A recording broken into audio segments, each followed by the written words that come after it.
Karibu kwenye safu ya KTN leo michezo. Timu ya taifa ya mchezo wa raga ya wachezaji 7 inatumai itazidi kuboresha matokeo kwenye msururu wa raga duniani. Timu hiyo ambayo inazidi kupamba mazoezi yake humu nchini inatumai kufuzu raundi ya mchujo kwenye mkondo ujao wa Wellington. Robinson Okenye na taarifa zaidi. Mwaka wa 2015 ulishuhudia mchanganyiko wa matokeo kwa timu ya taifa ya mchezo wa raga ya wachezaji 7. Shujaa ilimaliza katika nafasi ya 13 baada ya mkondo wa mwisho wa msururu wa raga wa mwaka wa 2014 mwaka wa 2015.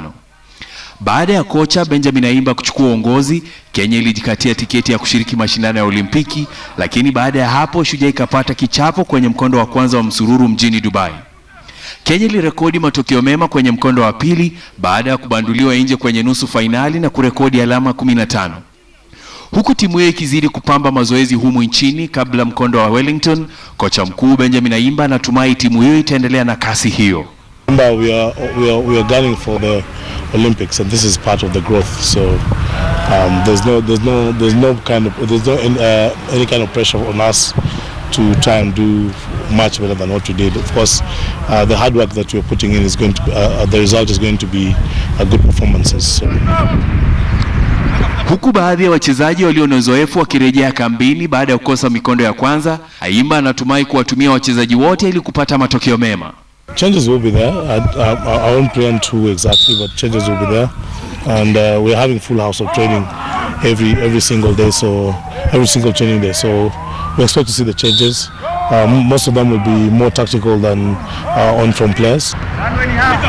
Kenya iko kwenye kundi moja na Australia, Canada na Ureno, na Shujaa wanatumai kwamba watafuzu raundi ya mchujo mjini Wellington. Of course, we always want to do one better, but our initial bit is to try and top that pool first. Like I said in the beginning of the season, it will be very exciting to top our pool as many times as possible this season. That puts us in a very good position. So our first and foremost is to top that pool. Kocha mkuu Benjamin Ayimba anatarajiwa kutaja kikosi chake baada ya wiki mbili.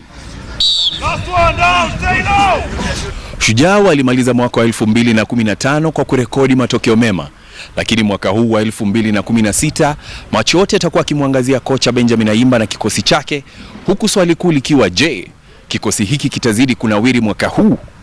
Robinson Okenye, KTN Michezo.